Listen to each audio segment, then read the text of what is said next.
Let's light this candle, huh? Moving on to our main topic. So, Jeff, do you want to talk a little bit about how you came up with this? I loved his your idea. conversation here. Yeah, I was just thinking out loud. The Fall Guy, the movie The Fall Guy, is coming out next week, starring Ryan Gosling, which is a reboot of an old television show starring, is it Lee Majors? Is that right? Yes. Which was the original Fall Guy TV show. I don't know. I didn't look this up. Ran in the early 80s, maybe late 70s, early 80s. Late 70s. About a stunt man that just, got himself into mystery, solves crime.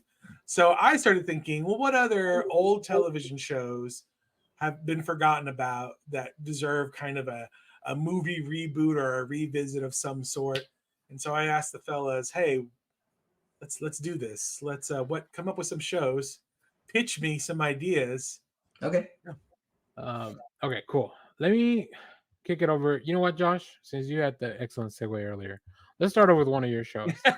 Well, thank you. The first thing that came to mind when I was thinking of like specifically obscure shows few people remember, that I think the thing about Fall Guy and what was kind of stuck in my head was, what is the conceit of a show that would translate well to either a new series or a movie? And the one that came to mind, I loved this show. I don't know. I'd be intrigued to see if anyone else here remembered it. It was a D.B. Sweeney show that started in 1995 called Strange Luck. Wow. Okay. Now, the sad thing is I would love to revisit this show, but it is impossible to find. The basic conceit of the show is D.B. Sweeney was the sole survivor of a plane crash when he was a baby that his parents died in. So he grows up in this, kind of like in an orphanage. But as he gets older, it becomes pretty clear to him that he has some kind of weird, inexplicable. No, he has some weird, inexplicable luck that he can't control, right? All he knows. And so the thing I kind of love about the show is it's not driven off. It's not driven by his ability to control luck or know what's happening. It's all very random. And you just kind of wait for the end of the episode to see how it all comes together. My favorite example of this was there's one early on where it's like the second or third one. It really hooked me. The opening is he's always at this diner that he hangs out at, and he's leaving the diner. I think a motorcycle drives by him and something falls off it. And he's trying to yell. He's like, wait, hang on, you forgot. And it just keeps driving on. And you don't see what it was. And he looks down and the camera just holds on him. So you just see him bend down and he bends back up and he's holding a fake leg, a prosthetic leg. And he's like, you lost your leg. And then he's just like, man, and he throws it over his shoulder and just walks away. And so for the first half of the episode, he's just carrying this leg around. And by the end of it, it all ties together. Like the owner of the leg is like the person he's investigating. He's also like a newspaper reporter. And it's that kind of conceit that I think worked so well at the show. And that would translate beautifully to a film, right? Like just, weird shit's happening to this person. He's like, well, it's going to come together in the end. Just like it goes along with it. So it was great. I love Strange Luck. It was only around for like a season and a half. It was very clearly playing off of, it's that period where the X-Files was such a massive hit that they were looking for any kind of show with a weird bent in it, So, yeah, that'd be my. They picked Chris Carter picked up a show called Harsh Realms at the time, which was based on a comic book, which was a great premise, and I wish it had continued, but it was about a guy who goes into like a VR and is trapped. And so half the story takes place in the VR world that he's trying to get out of, and the other half is his wife trying to track him down in real life because she doesn't know where he is. I'm guessing the VR segments were terrible for the time. I mean, it was just basically he wakes up and everything looks real, and then at the end of the episode, you realize, his physical body's like on a cart in a room full of other people that are in this VR. We already have that. It's called Sword Art Online, and it's an anime, and it's great. Until it's really weird at the end. It's also called Assassin's Creed. With Michael Fassbender. No, the game. Jeff, throw us one of yours. So I sometimes so I have a couple of ideas. Some is just casting, where I just want to see, but I'll give you my big picture in a second. But first, I just want to see a Xena Warrior Princess reboot with Rhea Ripley from the WWE. It would be her first acting role. Will she be good in it? I don't know, but I think she'd be perfect for the role. What if we do like a Queen Xena, like the same King Conan concept where she's just older, and we just like that. Lucy Liu to come back. I mean, and and then part of it can be like her telling stories of when she was younger, and then it's Rhea Ripley. There, now I'm sold. All I wanted to see was see Rhea Ripley. WWE Studios, call us. Yeah, exactly. But my big one is I want to do a dark reboot of the Andy Griffith Show. I love this. So I have got it'll be called Mayberry. It takes place 20 years after the Mayberry Strangler has killed Andy Taylor's wife. Andy Taylor is, of course, the sheriff of Mayberry. In my dark reboot, he will be played by Kevin Costner. Good choice. Opie will be played by Stranger Things Joe Keery. They have a rough relationship since the mom was killed and Andy didn't solve the murder. And it could be anybody in the small town of Mayberry, you know? Like we could do stunt casting for Floyd the Barber or whatever. For Barney Fife, I have Tim Robinson because he's kind of a goofy person, but he could be serious. Mm-hmm. Maybe he's the killer. We don't know. I like Steve Buscemi for that role. I liked all your casting, but I like Steve Buscemi there. I was also thinking of Tim Nelson. Tim Nelson Blake. Yeah. Tim Nelson Blake. Oh, from Watchmen. Yeah. From the Hulk. And then Sally Field would be Aunt B. But it would just be like a David Fincher version of the Andy Griffith Show. would be my pitch. Would there be like Twin Peaks vibes in this as well? Like yeah, totally. Like, kind of weird, like Gomer and Goober Pile could be weird. Like I'm sold. This sounds great. I love it. Yeah, and then the killer could whistle the original theme song. That's what I was thinking. The teaser. That's amazing. But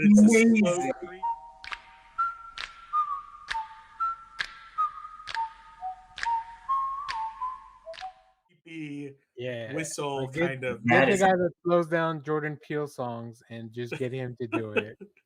Would it benefit or harm the tone of this if we have the original Opie actor do the narration, a la Arrested Development? Like Ron Howard. Can we get Mr. Ed to do a cameo? Yeah. With his astronaut pin. Cool. I like that, Jeff. That's cool. I didn't go too far into like casting or anything because I'm really bad at that. But let me throw one of mine out there. We're just going clockwise. So I was thinking, what do people like? Comics. What do people also hate? Comic reboots. Well, too tough shit. I'm gonna give you the closest thing to a comic. I don't think this was ever a comic, but my pitch is Manimal from 1983. Yes. So for those that don't know, Manimal, aka Jonathan Chase, is a crime fighter who has the ability to transform into any animal he chooses to be. He's turned into things like a panther, an eagle, and just about every episode, he's turned into a snake, a horse, a dolphin, a bull, a bear, and once he turned into a bird off screen, which I don't know why that matters, that it was off screen. So I think, I want to see this with Danny McBride. Like, yeah, that'd be good. That'd be really good. That's perfect. That is perfect. I was thinking if the whole Kraven the Hunter thing doesn't work out for Aaron Taylor Johnson, he'd be a perfect Manimal. He would be a good Manimal. Yeah, so I was thinking like my generation loves those Animorphs books with the weird covers of people transforming into animals. So like Manimal would be a hit with the millennial crowd. That's so weird. I will say this. I've never seen Manimal. My list is mainly comprised of things I haven't seen. But I looked online and I was like, okay, let me look at some cool premises. Let me think, like, that's kind of how the studios are doing it. They've never seen Fall Guy. Yeah, they've never. Right, exactly. He's like, what can I put Ryan Reynolds in? I mean, Ryan Gosling in. Ryan Gosling. Ryan Reynolds could have also been the Fall Guy. I mean, yeah. They're not interchangeable, but they can probably both. Oh, actually, Ryan Reynolds would have been really cool in the Aaron Taylor Johnson role of like him being the movie star. So I see. Anyways, well, hopefully we can talk about Fall Guy when the movie comes out. But yeah, that was my thinking. I saw a few visuals of Manama and I was like, oh, this is crazy. This is wild. Like this only could have happened in the 80s. Yeah. With all the snorts going around. So so much snorking going on. I can just hear Danny McBride saying, "I was just a horse" or something, like that. The thing I would love is that they could bring in like people reacting to the news. You know how they do the scene in movies where they like take reactions from the news or social media. It's like, and then somebody's like, "He turned into a horse. He turned into a horse," and then someone's like, he can't turn into animals. Like nobody believes in like just all that little fun stuff. But he gets his name in that person. Like he can't turn into animals. He'd be some kind of, I don't know, manimal. It's like he's some sort of manimal. Look straight at the camera. Yeah, exactly. When the title comes up, the title would be like the normal font, but it's scratched out. Like. Oh yeah. So like they did in the opening of Werewolf by Night. Exactly. Yeah. Well, if I'm next, then this is a good segue because I also have a terrible 80s show that I feel like should be rebooted. And that is, now, before I say this, I just want to say, kids, I don't know if you lived in the 80s when it was kind of a thing where popular culture was obsessed with moving vehicles of some type being smart. And why every government agency had a secret agency working on such smart moving vehicles, I don't know. But that leads to Street Hawk. And if there's one show that I think should be rebooted in a very tongue-in-cheek way, it would be Street Hawk. Which, as I'm saying this, I'm realizing, fuck, this already happened. It just didn't get picked up, which was that Owen Wilson, Jack Black, smart motorcycle pilot they did that never aired.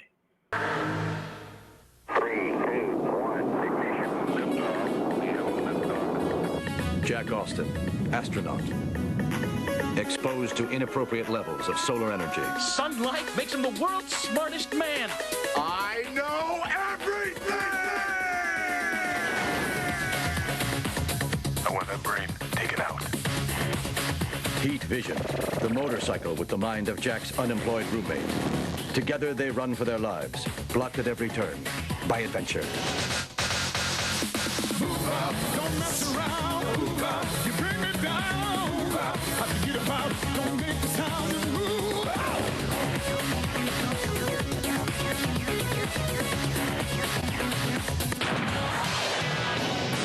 Knowledge is power.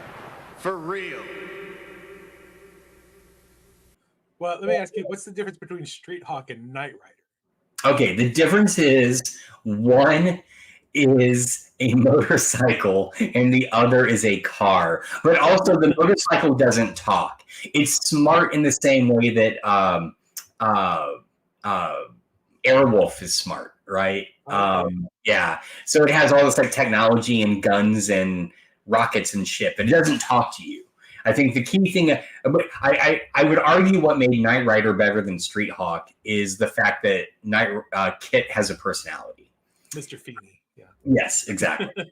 I think Airwolf's a bit of an airhead. But yeah, I mean, Street Hawk, and again, for those in the know, the canonical Street Hawk is also Daredevil. The earliest Daredevil. It is Rex Smith. Rex Smith. Yep. Broadway superstar. Yeah. So it could be a musical, you know. From the Trial of the Hulk. Yeah, exactly. The black suit with the face covering, which basically, if you just replace the face cover with a motorcycle helmet, is his Street Hawk outfit. So I don't know. I have a weird fondness for Street Hawk. It is painfully stupid, and I feel like you just really need to double down on it, right? You've seen the Dan Harmon parody one, right? Is that the one with Jack Black and Owen Wilson? Yes, okay, that's what Wilson is the talking motorcycle. Yeah. All right. That's great. I wish that had become a series. Right. That's crazy because Jack Black would also work really well as the voice of the motorcycle. I know. That's why it's weird to have those roles. It should actually be just two motorcycles voiced by Owen Wilson. And isn't that cars? Yeah, right, exactly. I just wish it would honk and you'd go, wow. Hey, wow. Hey, Larry the Cable Guy needs work, all right? No, he doesn't. All right. Well, let's go to Clay, and then we'll just skip Josh this round. I loved this show as a kid. In 1979, there was another Andy Griffith show, but it was called Salvage One, and it was about a guy who ran a junkyard, and he actually had and these exist. There are these junkyards for old space equipment where you can go and have parts of all these different things that have been into space. He decides he's going to build his own ship and go to space on his own. So it's kind of this inspired story of a blue collar guy who doesn't have much, but he has the knowledge to build a rocket and go to space. And so it's this real inspiring story. And I dug it. I mean, I don't know who I'd reboot it with, but it would be neat to just see some guys who aren't billionaires, who just have the knowledge and who just pull the trigger on it and are able to go to space. Because that would be amazing. I mean, on anything, imagine you're just like out in your backyard and you see this like spaceship take off out of a junkyard. But Salvage One, came out in 1979. I think they did a TV movie and then did a few episodes, but it didn't go very far. But it was a pretty cool show back in the day. It couldn't compete with Sanford and Son. No, not with Red Fox. The other show about a junkyard with that was their business, right? They own the junkyard. Uh-huh. Yeah. Okay, that's what I thought. Although I'm on fire today, guys. Well, Sanford and Son is actually an American remake of a British show called Steptoe and Son. Here we go. And then Josh wonders why I take his segues away.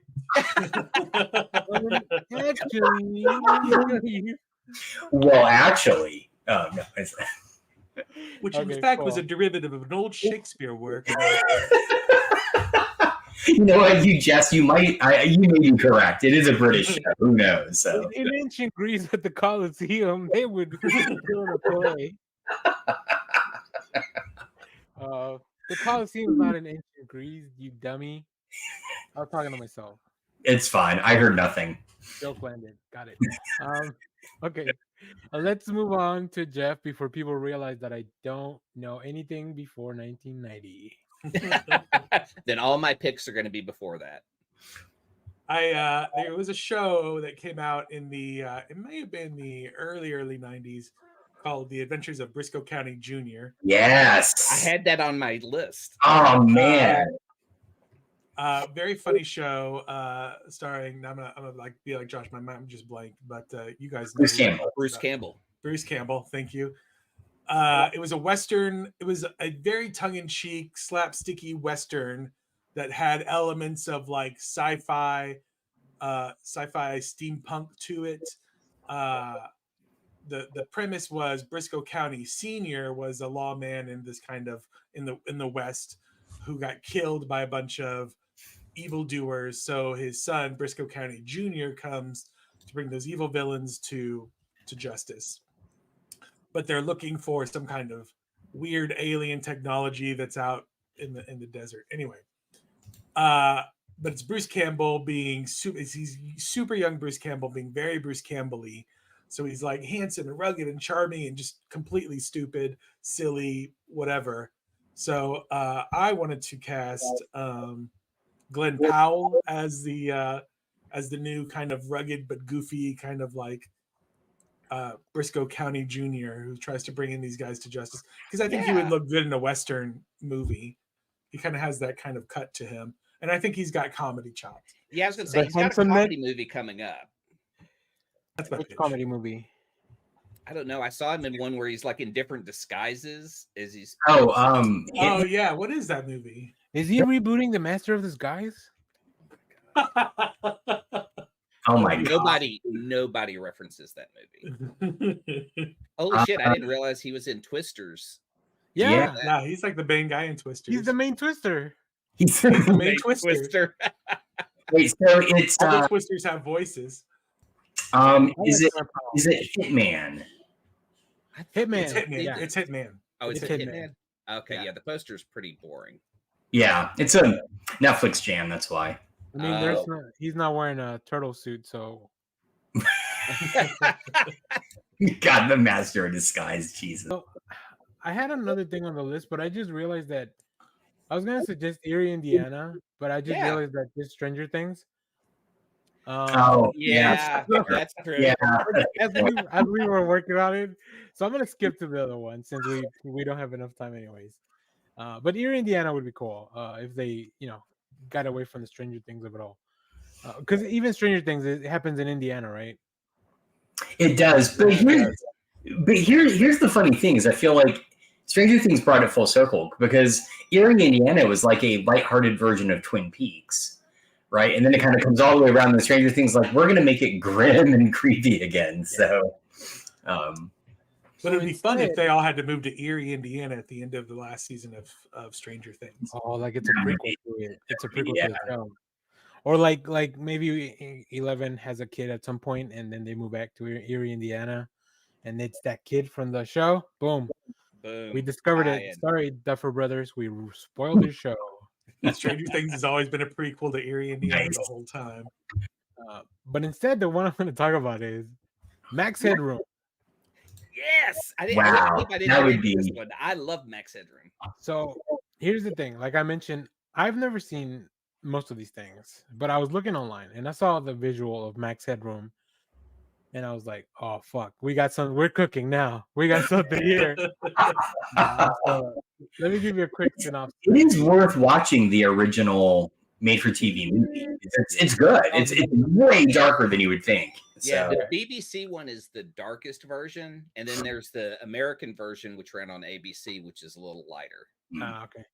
So, in the near future, an intrepid investigative TV reporter does his job with the help of his colleagues and a computerized version of himself. Which I was like, I mean, how can that fail at all, ever, right? So, yeah. Honestly, this is like AI, basically. This is and totally like. So that's how you reboot it. It goes from being a 3D generated to like an AI learning model. Yeah, like the guy has 6 fingers. Yeah. Oh, wait, hang on. Fuck. They did that already. It's called Mrs. Davis. God damn it. Yes, that's what it is. It is. Oh, okay. Well, I haven't seen that either, so. Oh, it's so good. It's so good. Yeah, it is good. It's what? She's got 6 fingers? No, but there's a rogue AI. So. Okay, I'm glad I didn't say instead uneven nipples then. If you were going to reference Mrs. Davis. But I think that's Kitty cool. Sanchez. Yeah, that's true. The last time you'll ever get look at these, and then Clay, save that for the Patreon, please. Oh man, the next issue OnlyFans. That's right. People are gonna pay us to take it off. Well, I'm just saying that they will get some uneven nipples. That's right. It'd be really funny because Josh has the cutoffs. So like, wait a minute. I'm paying for this. This is such nightmare fuel. I'm sorry, everyone. This is. Can you guys believe this will be in the internet forever? Well, there go all my future job interviews. Fuck. Just whenever you interview, we can set things to private. Perfect. Yeah, so that was it. That was Max Headroom. Like, if you haven't seen it, go check out some visuals. Like, it's just some of the weirdest looking kind of CGI. Who would make a good Max Headroom today? Yeah, that's a good question. Shit.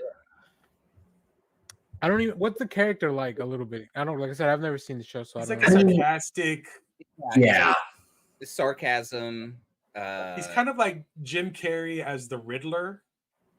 Like, it can't be Jim Carrey though. No. Yeah, I wouldn't be Jim Carrey. But can you imagine if they brought back Max Headroom and just basically put Matt Frewer in the makeup again? I mean, that'd be awesome. It's just makeup, right? So, yeah, I don't have a good casting. Like I said, I'm not very good at casting, so I know like 3 actors, and you guys already talked about Glenn Powell, and we're not casting Timothy Chalamet and another thing. Okay, let's move along to Clay. Clay, what's your other one? We probably got one more, so we probably got this round and then one more. Oh, okay. Pick wisely. I would like a live action version of the Herculoids and Thundar the Barbarian and that whole Hanna-Barbera series of cartoons, because Thundar the Barbarian's already dark. It is a post-apocalyptic cartoon with Conan, Chewbacca, and Red Sonja. That's basically Thundar, and he just runs around kind of discovering old relics of America and stuff. Herculoids is just a weird kind of prehistoric type adventure with crazy creatures. I think it's really ripe for a great live action version of it. And since everyone kind of wants a universe, this is in that universe of Hanna-Barbera cartoons that could overlap. But should they be a shared universe? Not unless the films are good. Okay. Learn from that. What was it? The dark universe. Yeah. The dark universe that never got off the ground because all the movies were pure shit. I mean, I think the key thing there is if they announce the first one and then they, with special guest Russell Crowe, we know they fucked it up, right? Like, you can't have him introduce any shared universe at this point. So I don't know. I think Russell Crowe's having like an exorcism renaissance. He's doing another exorcist type of movie. Oh, really? Oh, interesting. Okay, good for you, Pope exorcist. But yeah, as Thundar, I'd probably have like Jason Momoa. Makes sense. Yeah. I like that. I'm trying to think of the Red Sonja. Like, I mean, I'd want a Gal Gadot to be kind of the Red Sonja type character that's in there. Ooh, what about Katie O'Brien instead, since she's jacked as shit from Love Lies Bleeding? Yeah. That's on VOD now. I'm going to check it out this week. Hopefully I can check it out this weekend. Okay, so live action Herculoids and Thundar. I just want to see those big rhino things that shoot the little things out of their horn. Lava balls. Yeah. I like the little blobs that move. Oh, they animated those well. Yeah, that one I did catch on Boomerang. All right, Josh, what else you got? So my next one, I did promise this, so I'm circling back around to it. I feel like it is, now this cannot be a movie, it'd have to be a new series, but we are ripe for a soap reboot. Yeah. Soap was this amazing show, this amazing comedy in the late 70s that is basically a satire of soap operas. But it was also very socially relevant. So it dealt with racism. It dealt with, I think, like abortion comes up in one, and rape. Sorry, trigger warning. It has the first openly gay character on TV, played by a not gay person, which is Billy Crystal, but still. And so I feel like they could take those elements and update them to our contemporary day by still making a satire of soap operas, right? Yeah. Or even taking a shot at telenovelas. Ooh, that'd be great. Like, kind of tying them together. Oh, that'd be awesome. Or maybe even more contemporary K-dramas. Yeah. Oh, okay. What if, here's a thought. What if it changed every season? Sort of like anthology, right? So like one's American, one's Korean, one's telenovela, like just kind of, that'd be awesome. I'm totally into this now. Nobody steal it. Well, if they don't steal it, it's not going to get done, Josh. So maybe they should steal it. I think I'm going to still pitch you an idea of one season will be like Dark Shadows. Oh, that would be awesome. Yeah, which itself was a horror-themed parody of soap operas, right? Yeah. So, God, that'd be amazing. Not the Johnny Depp movie for everybody. Not the Johnny Depp new movie, no. I paid for that piece of shit. I paid to see that. You're the reason the studio keeps making shit movies, Clay. I am. That's my pitch. Reboot soap, you cowards. All right, Jeff, what do you got? I want to see a reboot of Booze and Buddies. I like this. Peter Scary sitcom where I don't know exactly how you would do it today because it gets very the premise of the show is that these two buddies live in, I think it's Chicago, and they get kicked out of their old apartment because it's demolished, and they're scrambling to find a new apartment. The only apartment they can find is a women's only apartment, which I don't know if these things still exist anymore. Or even, I feel like that's a concept from the 40s. Like, or even then, exactly. It's in New York. So they have to. Is it in New York? So they have to dress in drag in order to live in these apartments, and so they take on these female personas to live in the apartments, and they're also when they're in their normal everyday male presenting selves, they pretend to be their own siblings. So Tom Hanks is both the girl version and her brother, I guess. There was an attempted reboot, but it wasn't called Booze and Buddies. It lasted like one episode because everyone was like, "This is done very poorly." It was a men in drag. It was right when people were like going, that isn't appropriate anymore. Yeah, I gotta find that show what it was called, but it wasn't Booze and Buddies. When you started saying that, I'm thinking that whoever came up with sorority boys or white chicks was probably a fan of But I think you should cast actual buddies, Oscar Isaac and Pedro Pascal. Oh, fuck! Yeah, that's amazing. That's just I do love seeing Pedro Pascal when he shows up on SNL as like the mom of that dude. I do have a counter proposal though, but sticking with the real life friends, the two guys from Supernatural. Oh, that'd be funny. Jensen Ackles. I would actually like to see them do a reboot. Oscar Isaac and Pedro Pascal like Some Like It Hot. God, they would be way better in that. I'm just going to go on a limb. They would be way better in Some Like It Hot than a Bosom Buddies revival. Yeah, but before the pitch of the show. Yeah. Nice. But yeah, so that's what I would like to see. All right. Let me throw out my last one here. This one is from a cartoon. It's called Silverhawks.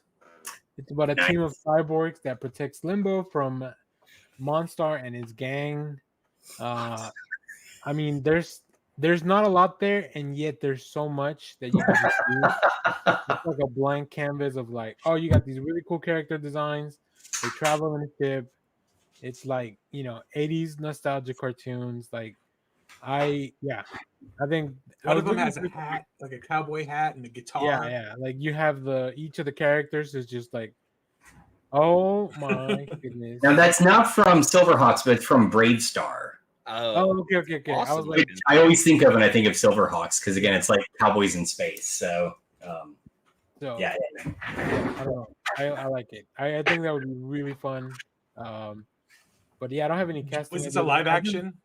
Yeah, a live action for sure. I just want to see somebody in that Silverhawk outfit with all the, with the big headgear and all that. Yeah, it'd be awesome. Cool. All right. Clay, Glenn what else you got? Really, there's a whole time period in the 90s where Fox had great sci-fi shows that lasted one season. You can go through like Dark Angel. You had Jessica Alba on a TV series. How great was that? But one I really loved was Mantis. And it was in 1994 with Carl Lumley. He was a guy in a wheelchair who would wear this Mantis suit, and it was like an Iron Man suit, and solve crimes and shit.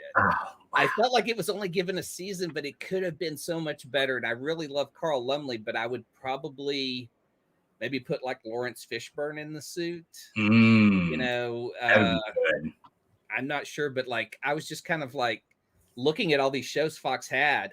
Earth 2 was another one I wanted to reboot that was from that same time period that only lasted a season or two with Clancy Brown. In Earth 2 is about some people who colonize a planet or land on a planet to colonize it and think that nobody's there. These aliens start to show up in weird ways and communicate with a young boy. I just thought it was a great idea. It lasted a season. But the thing is, when I think of Mantis, the other thing that comes to mind is this is a slippery slope that may end up in a Nightman revival, and nobody needs that. I would love a Nightman revival because how would you make that work? It's the dumbest it is ever. So dumb. It is so very dumb. The story is dumb. The concept is dumb.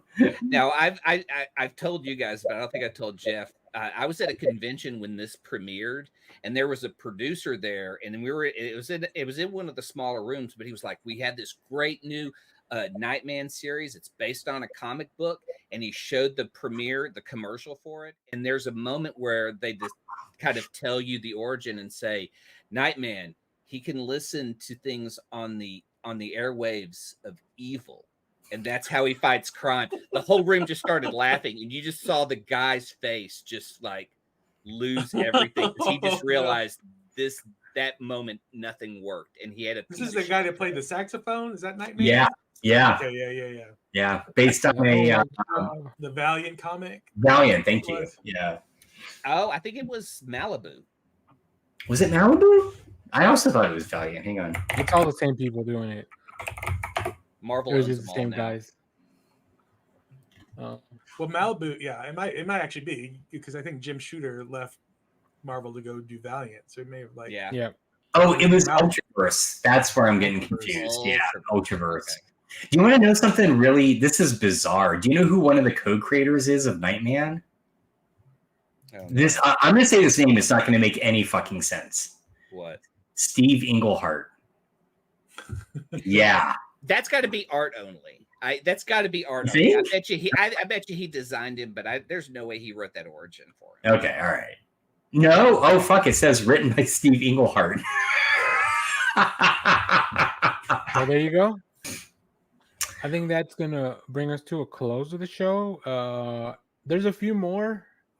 Maybe I'll drop them in the comments of the video. I love the Golden Girls one. Like Jeff's Golden Girls reboot, I'm fascinated with. Oh, did you? You mean do Golden Girls real quick? Yeah, Golden Girls reboot. Just to modernize it a little bit, I've got basically I just got the cast. So I have Rose, who was originally played by Betty White, Molly Shannon. So good. Blanche is the taller Mary Louise Parker. Because I think Mary Louise Parker has that kind of southern-y. Blanche was the southern sexy one. So Rue McClanahan. Rue McClanahan. Thank you. Dorothy is Jane Lynch. That is perfect fucking casting. Oh my god. And then Dorothy's mom Sophia will be played by Rhea Perlman. Also perfect casting. I mean, this is A++. Solid. I would put money down for this show. Yeah. It's dark and gritty, right? Like it's dark and gritty, 100% dark and gritty. They're closing down the retirement home. They lost it to a backdoor pilot from your Mayberry, which is very weird. But like at the end of the first episode, you just hear the whistle from the killer from Mayberry. That's so good. That's so good. I do want to make a quick pitch for reviving Kolchak, the Night Stalker. Yeah, I like that one. But here's the key to my pitch, because some people will be like, well, that was X-Files, and they're not wrong. But my pitch is it's actually a period piece. You keep it in the 70s, because I feel like the horror and the terror in that show comes from the fact that you don't have a computer or the internet or cell phones. It is very on the ground. And so you've got to keep it set in that time period. So, and I have no idea. Phone book. Yeah, no, exactly. Phone booths, even. But I have no idea who could possibly replace Darren McGavin. Oh, Darren McGavin. Okay, thanks. Peter McGavin. Got it. Yeah. But anyway, all right. That's well, one pitch. You want to pitch one last one since everybody else did? Shit. I want a Planet of the Apes TV series since we're getting the new. We had a Planet of the Apes TV series in the 70s. We're gonna have this new ape film that's under, I guess, is it under Disney? Does Disney own 20th Century Fox? So it's all part of that Disney Marvel. If you can do a Mandalorian series, give me a Planet of the Apes series with ape and man working together in a society, trying to make it work, and everyone trying to tear it down. That's the main concept I want to see. Did y'all see those apes running around horses in San Francisco? In Venice Beach? Yeah. That was awesome. I love it. I love this old school marketing where it's just like shit running around and people having to catch pictures of it because we're not there. I want to see them downtown Dallas, but I'm scared people would just shoot them. Yeah.